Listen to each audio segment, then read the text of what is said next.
അതേസമയം തന്നെ ഈ തെരച്ചിലിൻ്റെ ഭാഗമായിട്ട് ചാലിയാറിലും സമഗ്രമായ തെരച്ചിൽ പ്രവർത്തനങ്ങളാണ് നടക്കുന്നത്.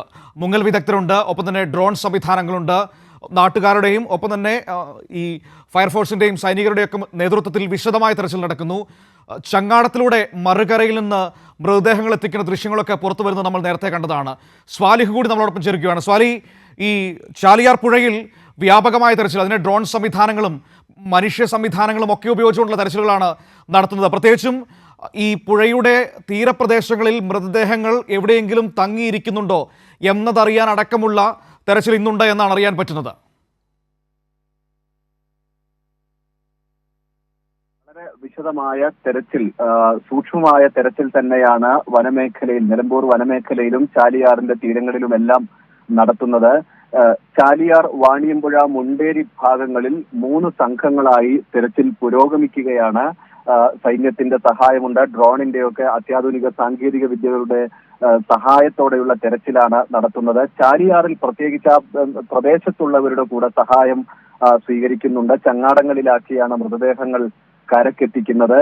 പരമാവധി ഈ പ്രദേശത്ത് നല്ല പരിചയമുള്ള ആളുകൾ, മുങ്ങൽ വിദഗ്ധരൊക്കെ ഇതിൽ പങ്കാളികളാവുന്നുണ്ട്. നിലവിൽ 73 മൃതദേഹങ്ങളാണ് ഈ ഭാഗത്ത് നിന്ന് കണ്ടെടുത്തിരുന്നത്. ഒപ്പം 132 ശരീരഭാഗങ്ങളും കിട്ടി. ആകെ 205 എണ്ണമാണ് ഈ ഭാഗത്തു നിന്നായി കണ്ടെടുക്കാനായിരുന്നത്. ഇതിൽ 37 പുരുഷന്മാരും 29 സ്ത്രീകളും 3 ആൺകുട്ടികളും 4 പെൺകുട്ടികളുമാണ് ഉള്ളത്. 198 മൃതദേഹങ്ങളുടെയും അവശിഷ്ടങ്ങളുടെയും ഉൾപ്പെടെ പോസ്റ്റ്മോർട്ടം പൂർത്തിയായി. 195 എണ്ണം വയനാട്ടിലേക്ക് തന്നെ കൊണ്ടുപോയിട്ടുണ്ട്. 3 എണ്ണമാണ് ഇവിടെ നിന്ന് നേരിട്ട് ബന്ധുക്കൾ ഏറ്റെടുത്തത്. തിരച്ചിൽ ഇന്നും തുടരുകയാണ്. ഈ പുഴ അറബിക്കടലിലേക്ക് പതിക്കുന്ന ഭാഗം വരെ ഇത്തരത്തിൽ തിരച്ചിൽ പുരോഗമിക്കുന്നുണ്ട്. അതോടൊപ്പം കരകവിഞ്ഞൊഴുകിയ കാടുകളിൽ കൂടി പരിശോധന നടത്തുന്നുണ്ട്.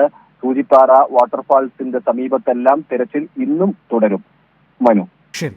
സ്വാലിഹാണ് വിവരങ്ങൾ നൽകിയത്. ചാലിയാറിൽ സമഗ്രമായ തെരച്ചിൽ നടത്തുന്നു. മറ്റൊരു പ്രധാനപ്പെട്ട കാര്യം, ഈ സൂചിപ്പാറ വെള്ളച്ചാട്ടത്തിൻ്റെ ഭാഗങ്ങളിലൊക്കെ വലിയ തെരച്ചിൽ നടക്കുന്നുണ്ട് എന്നാണ് മറ്റൊരു പ്രധാനപ്പെട്ട വിഷയം. കാരണം അതൊരു ചെങ്കുത്തായ മലപ്രദേശമാണ്, എത്തിപ്പെടാൻ പോലും ബുദ്ധിമുട്ടാണ്. നമ്മുടെ രക്ഷാപ്രവർത്തകർ കഴിഞ്ഞ ദിവസങ്ങളിൽ അവിടെ കുടുങ്ങിപ്പോയത് നമ്മൾ കണ്ടതാണ്. പിന്നീട് എയർലിഫ്റ്റിംഗ് വഴിയാണ് രക്ഷാപ്രവർത്തകരെ അവിടുന്ന് രക്ഷപ്പെടുത്തിയത്. എങ്കിൽ പോലും അതിനെല്ലാം മറികടന്നുകൊണ്ട്, അവഗണിച്ചുകൊണ്ട് തന്നെ അവിടെ വീണ്ടും രക്ഷാപ്രവർത്തകർ എത്തുകയും ആ പ്രദേശത്ത് തെരച്ചിൽ നടത്തുകയും ചെയ്തുകൊണ്ടിരിക്കുകയാണ്. ശക്തമായ കുത്തൊഴുക്കിനെ മറികടന്നാണ് ചാലിയാറിൽ ഈ രക്ഷാപ്രവർത്തകർ, സന്നദ്ധ പ്രവർത്തകർ ഈ ചങ്ങാടങ്ങളിലൊക്കെ തെരച്ചിൽ നടത്തിക്കൊണ്ടിരിക്കുന്നത്. അതിസാഹസികമാണ് എന്ന് തന്നെ പറയേണ്ടി വരും. നദിയുടെ നടുഭാഗങ്ങളിൽ, ഒപ്പം തന്നെ നദിയുടെ ഓരങ്ങളിലടക്കം ശക്തമായ തെരച്ചിൽ തുടരുന്നു, മുന്നോട്ട് പോകുന്നു.